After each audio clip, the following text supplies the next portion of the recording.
Halo Sobat Gebet, jumpa lagi dengan Auto Gebet. Masih suasana liburan, so kita pakai audio aja ya. Minggu lalu banyak yang menarik. Dari review 2 minggu sebelumnya, banyak sahamnya sudah bergerak. Kemudian juga ada banyak berita-berita yang hot di minggu kemarin. Plus kita akan lihat beberapa peta saham yang menarik. Bersiaplah, next. Bank Mandiri, pelaku pasarnya, so far sih belum kemana-mana, belum mengkhawatirkan, tapi waspada aja kalau nanti ternyata berikutnya berbalik jadi distribusi. Berikutnya ICBP, overall pelaku pasar sih exit, tapi kalau kita lihat ICBP selama ini banyak pelaku asingnya ini luar biasa masih terus akumulasi. Dan kalau kita lihat harganya ICBP yang turun dan turun kemarin mulai berbalik naik. So ini pola mark up. Berikutnya ASUS. ASUS ini naiknya banyak sekali ya. Dan kalau kita lihat overall pelaku pasar naik. Pelaku pasar asing juga masih dalam pola akumulasi. Tetap kalau ini nanti berbalik distribusi, biasanya distribusi memang selalu diikuti dengan harga naik dulu. Pokoknya cermati terus, waspada terus. Kalau harga masih bisa naik, di situ peluang kita untuk mendapatkan keuntungan di harga yang lebih tinggi. Berikutnya TINS. Garis kuning akumulasinya sekali. Naik dan naik, harga juga ikut naik. So apapun beritanya ini, apapun yang menyebabkan ini naik, ini bukan berita bohong. Kenaikannya sendiri ini sudah banyak ya, sudah sampai 15% semenjak muncul dalam headline review kita 2 minggu yang lalu. Sejauh masih akumulasi, ini akan sangat menarik. Baik, mari kita lihat hot news yang pertama. BMTR ini adalah kuda hitam yang sudah di-announce semenjak 16 Juli kemarin.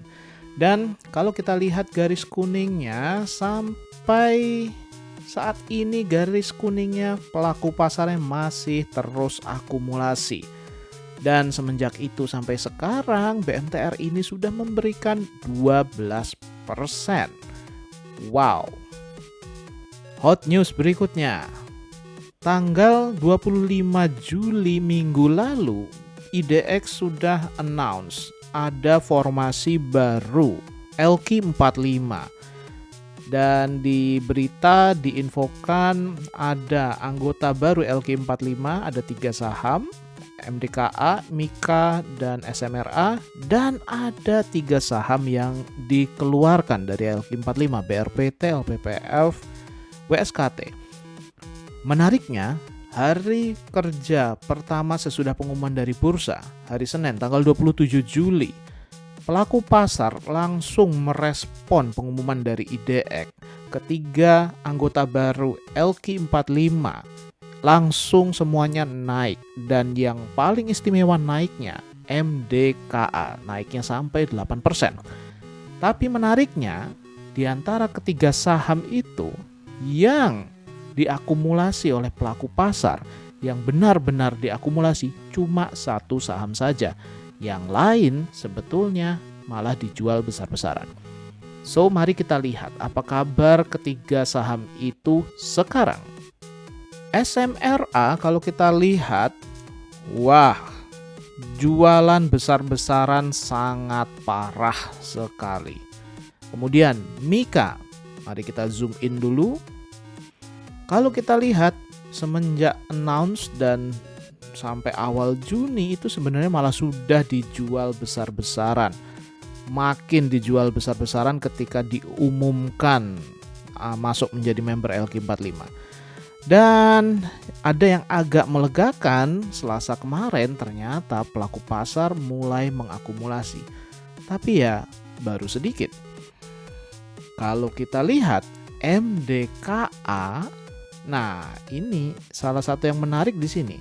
Pelaku pasar secara keseluruhan itu mengakumulasi mulai dari 23 Juli ini mulai akumulasi. Kalau kita lihat pelaku pasar asing, menariknya pelaku pasar asing sudah lebih dulu jauh-jauh hari mengakumulasi saham ini. Jadi ini adalah salah satu case yang menarik MDKA. Anggota baru LQ45 ini bisa jadi sudah diantisipasi oleh pelaku pasar asing sehingga mereka sudah akumulasi sebelum diumumkan. Dan menariknya ketika diumumkan, kalau kita lihat harganya naiknya banyak sekali. So far kalau kita lihat MDKA ini pelaku pasar asing so far masih akumulasi, dan ini juga kalau kita lihat secara overall pelaku pasar masih akumulasi. So di antara ketiga anggota baru LQ45, MDKA ini yang lebih menarik. Mari kita lihat apa kabar salah satu saham yang dikeluarkan dari LQ45, BRPT. Kalau kita lihat garis kuningnya, menyeramkan sekali, jatuh terjun bebas. Sudah sejak 23 Juli, 45 dan seterusnya terjun bebas. Menariknya kalau kita lihat BRPT ini sebenarnya sudah muncul pada saat review di tanggal 27 Juni. Masa jaya akumulasi BRPT bisa jadi sudah berakhir. Dan menariknya pada saat kemarin announce bahwa BRPT keluar dari LQ45 itu langsung diikuti dengan ARB. BRPT kena auto reject bawah dan harganya langsung ambrol. Kalau kita lihat pelaku pasar asing, nah ini mulai ada yang menarik. Overall pelaku pasar memang jualan, tapi kalau kita lihat pelaku pasar asing ini menarik. Kemarin, Rabu kemarin, itu pelaku pasar asing ini mendadak borong ini ketika harga BRPT jatuh, malah ternyata diborong oleh asing. Ini fakta yang menarik ini. Ini fakta yang menarik. Bisa jadi asing sebetulnya masih punya harapan terhadap BRPT, dan ini bisa jadi menandakan kalau asing mungkin mulai mengakumulasi BRPT di harga murah supaya nanti di masa depan asing kembali bisa mendapatkan keuntungan menjual di harga yang lebih tinggi. So, cermati terus apa yang akan dilakukan oleh asing di saham BRPT. Kalau kita kembali ke berita ini, ternyata IDX itu selalu melakukan review dari anggota LQ45 dan IDX 40. Ternyata masing-masing dilakukan 2 kali review mayor dan minor. Review mayor dilakukan setiap bulan Januari dan Juli. Ini jadi menarik untuk dibuat penelitian kecil-kecilan. Seperti apa ya sebelum-sebelumnya? Kalau ada saham-saham yang masuk jadi anggota LQ45, garis kuningnya seperti apa? Garis kuningnya seperti apa, dan kemudian diikuti pergerakan harganya seperti apa. Ini akan sangat menarik. Kemudian di minggu lalu juga hangat diperbincangkan tentang saham LUK, LUCK. Itulah cerita dengan financial planner yang heboh itu. Ini sekedar untuk menguatkan kalau kapanpun kita menerima nasihat investasi, selalu kita bisa pastikan cek dulu garis kuningnya seperti apa. Kalau kita lihat di sini, pada masa-masa ketika dulu saham ini direkomendasikan, kita lihat pada saat itu garis kuningnya itu sudah turun. Well, harganya memang sedang naik. Memang kita naluriah manusiawi pasti sulit untuk menerima fakta harga lagi naik kok, kenapa kita nggak ikut. Nah, tapi itulah garis kuning sebenarnya sudah bilang exit. Kalaupun kita misalnya pada saat itu tidak exit, saat itu memang nampak pelaku pasar asing, walaupun pelaku pasar asing itu tidak dominan, pelaku pasar asing ini masih terus akumulasi, dan kalau kita lihat harganya naik sesuai dengan pergerakan harga saham asing. Nah, pada saat itu kalau kita mau ikut terus naik, dan ya sebenarnya kita bisa saat itu merasa sudah cukup lah, kalau sudah akumulasi sudah banyak, cukup kita exit. Atau kalaupun kita kemudian mulai was-was ketika garis kuning mulai terjun bebas, kita sebenarnya bisa exit di sini. So, garis kuning itu memberikan early warning sebetulnya. Kapan ini baik untuk entry, kapan sebaiknya kita sudah ikut exit. Dan kalau kita lihat sesudah-sesudahnya ini, garis kuningnya ini tidak memberikan indikasi yang menarik untuk entry. So, seharusnya pada saat ini saham ini sudah bye-bye. Masih ingat dengan saham farmasi yang pernah bikin heboh kemarin itu? Nah, kemarin itu yang meroket di antara ketiga saham itu yang benar-benar diakumulasi itu cuman satu saham saja, yaitu saham KF. Mari kita lihat garis kuningnya KF. Nah, seperti inilah garis kuningnya. Wow, terjun bebas. Kita coba zoom in ya. Nah, kalau kita lihat di sini kemarin ini memang pelaku pasar euforia banget ini, akumulasinya gak tanggung-tanggung. Tapi ya cuman saat itu aja, habis itu seminggu kemarin betul-betul dijual besar-besaran, harga juga jatuh. Kalau kita lihat pelaku pasar asing, nah mereka tetap konsisten nggak ikut akumulasi. Mereka jualan.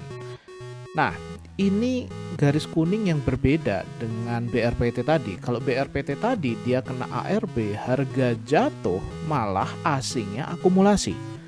Beda dengan KF, harga jatuh, tapi asing melanjutkan jualan. Garis kuning ini menjadikan kita bisa membaca perilaku pelaku pasar. So, pastikan kita pilih saham-saham yang masih terus diakumulasi oleh pelaku pasar. Baik, inilah posisi dana asing IHSG terkini. Wow, masih terus exit pelaku pasar asing. Ada net buy sedikit di hari Kamis kemarin. Tapi better kita nantikan, semoga ini bisa terus berlanjut menjadi akumulasi. Mari kita lihat berikutnya peta saham. Coba kita lihat pada periode pelaku pasar asing ini exit, apakah masih ada saham-saham yang terus diakumulasi oleh pelaku pasar. Oke, inilah yang diakumulasi oleh pelaku pasar asing pada periode itu. Dan kalau kita lihat di Kompas 100, nah mari kita lihat beberapa saham-saham yang hijaunya warnanya pekat. Menarik sekali ini. Baik, pertama mari kita lihat Demas. Wow, pelaku pasar secara keseluruhan ini sedang mantap akumulasinya. Dan kalau kita lihat harga Demas sedang turun. So ini pola markdown dan akan menarik. Kalau markdown biasanya masih akan terus turun dan turun, tapi cermati ketika harga berbalik naik. Ketika pola sudah menjadi markup dan garis kuning masih terus naik, ini menjadi peluang yang menarik. Next, Sido. Nah, pelaku pasar, wow, naiknya mantap. Pelaku pasar asing semakin menguatkan. Ini dua tanda yang menarik dan harga juga bergerak naik. So, garis kuning naik, garis harga naik barengan. Apapun yang terjadi, ini bukan berita bohong. Berikutnya Boga. Nah, garis kuningnya ini sudah nampak ada kehidupan. Kalau sebelum-sebelumnya kan datar-datar saja, tidak terlalu ada kehidupan. Kemudian mulai Mei pertengahan, kemudian sudah mulai diakumulasi dengan sangat konsisten. Ini mirip ya dengan garis kuningnya MDKA. Sebelumnya naik turun. Kemudian mulai naiknya mantap.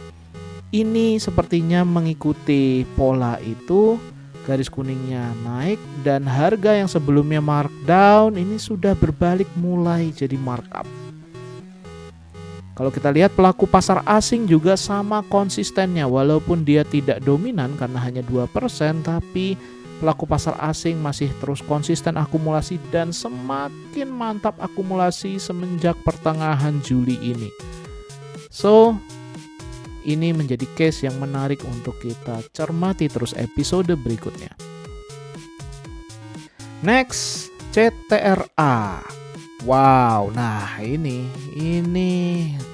sejak Jumat minggu lalu naiknya akumulasinya istimewa, harga belum kemana-mana. Menarik. Berikutnya, Unilever. Lihat ini akumulasinya overall pelaku pasar sangat-sangat istimewa. Kalau kita lihat pelaku pasar asing tidak kalah istimewa. Minggu sebelumnya Unilever ini gak jelas, tapi sepertinya kemarin pelaku pasar ini semenjak awal minggu ini memantapkan akumulasi. Harga juga bergerak naik. So, dua-duanya garis kuning naik. Ini sangat menarik sekali. That's it. Bagi Sobat Gebet yang ingin langsung to the point, inilah overall my canvas sampai posisi terkini. Kita nggak akan lihat garis kuningnya satu persatu. Inilah yang dari semenjak review sebelumnya kemudian berbalik menjadi distribusi. Waspadalah Wika, Tebik, dan LSIP. Lainnya garis kuningnya masih akumulasi. Jika Sobat Gebet ingin melihat masing-masing saham ini, garis kuningnya seperti apa, akumulasinya seperti apa, langsung cek di website gebetsaham.com. Semoga bermanfaat bagi Sobat Gebet. Nantikan terus episode berikutnya, jangan lupa subscribe. Sampai jumpa.